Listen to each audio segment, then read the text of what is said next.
O filme começa com duas mulheres, Amanda e Natalie, se despedindo da câmera, pois estão prestes a embarcar em uma viagem. O namorado de Natalie, Chris, está filmando as duas. Chris parece animado com a jornada, já que estão a caminho de visitar seu irmão Paul, que decidiu se estabelecer em Kiev. Eles atravessam várias cidades da Europa até finalmente chegarem a Kiev, onde Paul assiste aos vídeos da viagem e percebe como elas são espontâneas e cheias de energia. Paul e Chris aproveitam para colocar a conversa em dia. Paul explica a Chris sua decisão de morar em Kiev, mencionando que aprecia as mulheres fascinantes da região, que gostam de americanos. Brincando, Paul expressa seu interesse por Amanda, mas Chris comenta que ela terminou recentemente seu relacionamento. Paul responde que isso é perfeito para tentar conquistá-la, já que ela pode estar se sentindo sozinha e aberta a um romance passageiro para superar o término. Chris, irritado, declara que Paul não tem chance com Amanda. Paul, então, promete deixá-la em paz e muda de assunto, perguntando sobre o status do relacionamento de Chris com Natalie. Sorridente, Chris revela que está planejando pedir Natalie em casamento durante a próxima viagem a Moscou. Surpreso com a notícia, Paul o parabeniza. Após uma noite descontraída em um bar, eles caminham de volta para casa. Nas ruas, Chris demonstra carinho por Natalie, enquanto Paul tenta flertar com Amanda, na esperança de avançar algo com ela. Amanda ri e, de forma direta, diz a Paul que ele tem problemas. Amanda ri e, sorrindo, Paul concorda. Em um beco, o grupo se depara com alguns homens problemáticos, mas com prudência decide evitar conflitos e segue seu caminho. No dia seguinte, durante o café da manhã, Paul chega à mesa animado e menciona Chernobyl. Natalie responde que é o local onde ocorreu o famoso desastre nuclear. Chris imediatamente percebe que Paul está planejando levá-los até lá e insiste que eles não mudarão os planos de ir para Moscou. No entanto, Paul os convence ao sugerir que será uma viagem empolgante e cheia de aventura. Ele apresenta Uri, um guia especializado em turismo de aventura, que os levará ao local. Amanda expressa preocupação com os níveis de radiação em Chernobyl, mas Paul garante que não haverá riscos, pois será apenas um tour de um dia. Ele propõe uma votação para decidir se vão ou não. Amanda e Natalie votam a favor, deixando Chris sem alternativa se não concordar. Em seguida, eles vão ao escritório de Uri, onde vêem fotos de sua época no serviço militar, indicando que ele é um ex-militar. Curiosa, Amanda pergunta sobre os detalhes da viagem. Uri exibe um vídeo sobre Chernobyl e garante que o passeio será seguro, explicando que já conduziu vários grupos para lá. De repente, um casal peculiar, Michael e Zoe, se junta ao grupo para a excursão. Com o grupo completo, eles partem. No caminho, Uri conta que o desastre nuclear de Chernobyl foi causado por um teste de sistema que deu errado. Ele também compartilha sua crença de que, após o desastre, a natureza começou a retomar o controle da área. Mais tarde, eles finalmente chegam à fronteira, onde são interceptados por um posto de controle militar. Uri conversa com um soldado enquanto o outro observa o grupo atentamente. Após alguns minutos, Uri retorna e informa que há trabalhos de manutenção em andamento dentro de Chernobyl, e por isso não podem entrar. Paul, frustrado, reclama com Uri, argumentando que já pagaram pela excursão.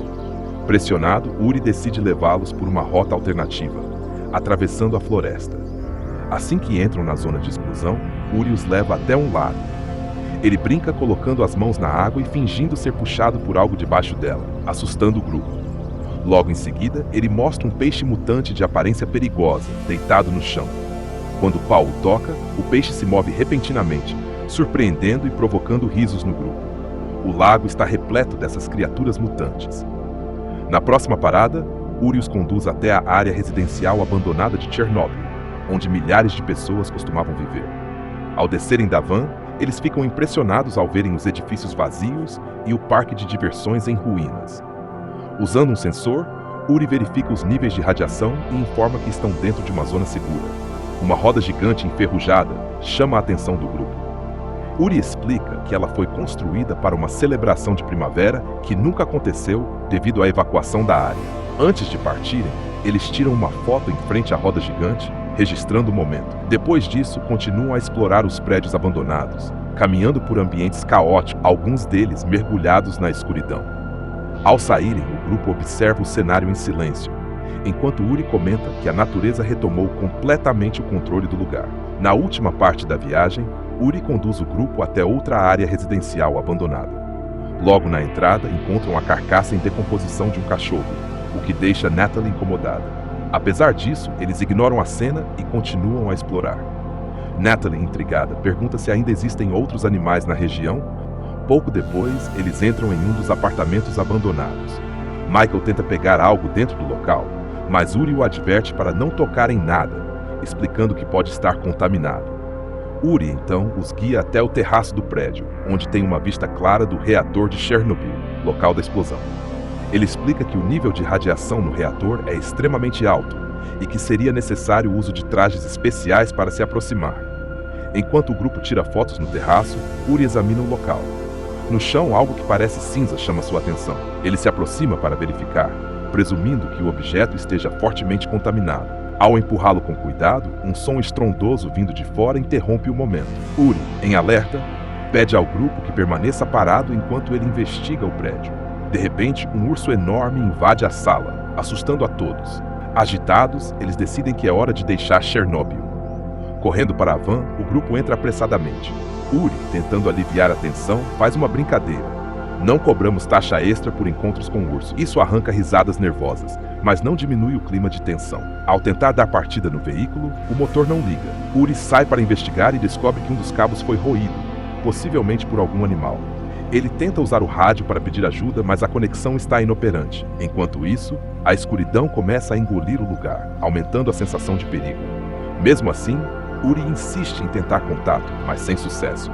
O grupo percebe que estão presos. Paul começa a culpar Uri por tê-los levado até aquele lugar. Enquanto isso, Chris e Natalie responsabilizam Paul por ter sugerido mudar os planos. Amanda tenta mediar, sugerindo que a agência de turismo deve estar ciente de onde estão. Para sua frustração, Uri revela que trabalha de forma independente e que não haverá ninguém para resgatá-los. Michael propõe caminhar até o posto de controle, mas Uri explica que a distância é de 20 quilômetros e que seria extremamente perigoso atravessar a área à noite. De repente, sons estranhos, como gritos de criaturas, ecoam pela escuridão, deixando todos inquietos. Uri pega sua arma e sai para investigar. Chris decide segui-lo, enquanto Paul tenta acompanhar seu irmão. No entanto, Chris, irritado, ordena que Paul fique, alegando que ele só atrapalharia. Poucos minutos depois, disparos são ouvidos. Alarmado, Paul ignora o pedido e corre para ajudar. Ele retorna trazendo Chris, que está gravemente ferido com várias mordidas e gritando de dor. O grupo o questiona sobre o que o atacou, mas Chris afirma que não conseguiu ver claramente, apenas que eram várias criaturas. Ele também informa, com dificuldade, que Uri foi levado durante o ataque. Subitamente, um grupo de cães selvagens cerca a van, gerando mais pânico. Felizmente, após alguns momentos tensos, os cães se afastam. No entanto, a van perde energia, deixando-os sem bateria no escuro total. Usando as lanternas dos celulares, eles tratam os ferimentos de Chris como podem. Sem opções, o grupo passa a noite na van, enfrentando o frio e a escuridão.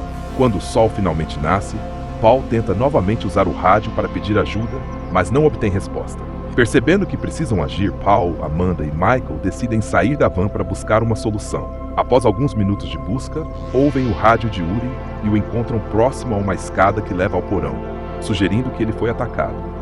Amanda sugere que voltem imediatamente, mas Michael insiste em verificar se Uri ainda está vivo. Relutantes, todos descem juntos ao porão. No caminho encontram uma trilha de sangue e Amanda comenta que é provável que ele já esteja morto. Michael rebate, afirmando que precisam recuperar sua arma. Seguindo a trilha, chegam até Uri, mas descobrem que seu corpo foi brutalmente mutilado, coberto de marcas de mordidas.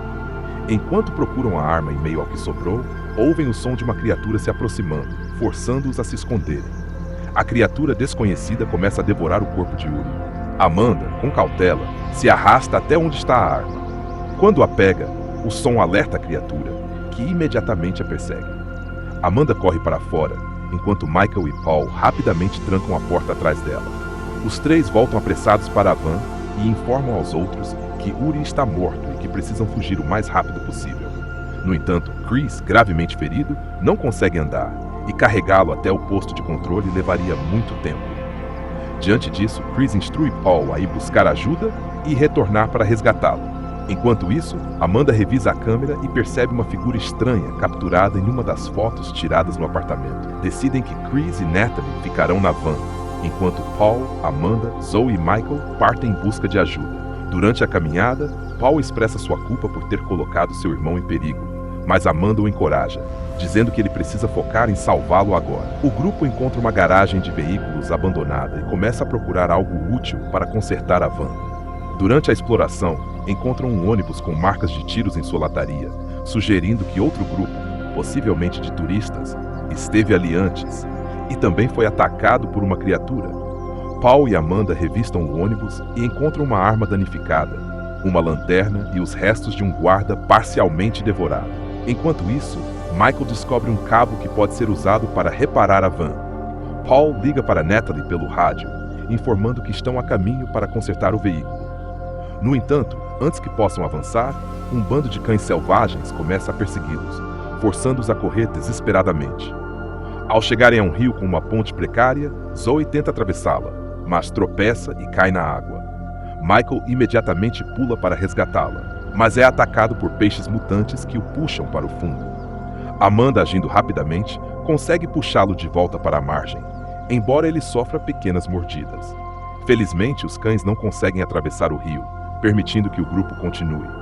À medida que a noite cai, eles ainda procuram a localização da van enquanto especulam sobre as misteriosas criaturas que habitam a área.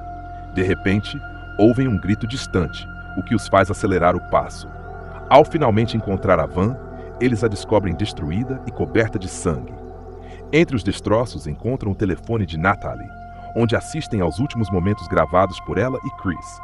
No vídeo, Chris, consciente de sua situação, decide propor casamento a Natalie ali mesmo na van, acreditando que não conseguirá sair vivo. Uma criatura irrompe pela janela da van e ataca o casal indefeso, enquanto o vídeo termina abruptamente. Paul fica devastado, mas determinado a encontrar seu irmão a qualquer custo. De repente, um grito ecoa à distância, e Paul corre desesperado em direção ao som, seguido pelos outros. Logo, eles encontram rastros de sangue em um prédio abandonado, acreditando que possam ser de Chris. Enquanto vasculham o edifício escuro, avistam uma criatura imóvel, o que os assusta profundamente. Eles fogem apressados e acabam encontrando Natalie em estado de choque, incapaz de falar sobre Chris. Michael pega um mapa que está preso à parede e tenta traçar um caminho até o posto de controle. No entanto, Paul, ainda desesperado, se recusa a ir embora sem resgatar seu irmão. Michael então toma a arma de Paul e tenta acalmá-lo, prometendo que voltariam para procurá-lo. O grupo decide seguir primeiro para o posto de controle em busca de ajuda. Enquanto caminham seguindo o mapa, aproximam-se do reator nuclear e avistam uma criança sinistra parada à frente. Aproximam-se lentamente, tentando se comunicar, mas enquanto estão distraídos, uma criatura desconhecida agarra Natalie e a arrasta para longe. O grupo corre escada abaixo em busca de Natalie, mas ela desaparece sem deixar vestígios. Enquanto exploram o local, são cercados por várias criaturas que avançam lentamente em sua direção. Apavorados, eles correm até uma porta pesada da usina nuclear, forçando-a para entrar. Ao fecharem a porta, as criaturas agarram Michael, e ele é brutalmente devorado, sem que sobre qualquer vestígio, nem mesmo de seu bigode. Zoe entra em desespero e chora incontrolavelmente pela perda de Michael, mas o grupo não tem alternativa a não ser seguir em frente e encontrar uma forma de sobreviver. Logo depois, Paul avista um corpo caído no chão e, acreditando ser o de seu irmão, tenta tocá-lo. Contudo, o que parecia ser um corpo é na verdade uma criatura que os assusta violentamente. Seus gritos atraem a atenção de outras criaturas, que começam a persegui-los novamente. Eles correm até uma escada e sobem apressadamente, mas infelizmente as criaturas alcançam Zoe, que é capturada sem chances de fuga. Enquanto isso, Paul e Amanda continuam correndo pelos corredores sômbrios do edifício. Eles acabam chegando ao reator nuclear, onde a alta radiação começa a queimar lentamente suas peles. Desesperados, correm para fora, onde Amanda encontra o corpo de Natalie caído no chão. Tomada pela dor, Amanda abraça sua amiga morta enquanto chora profundamente.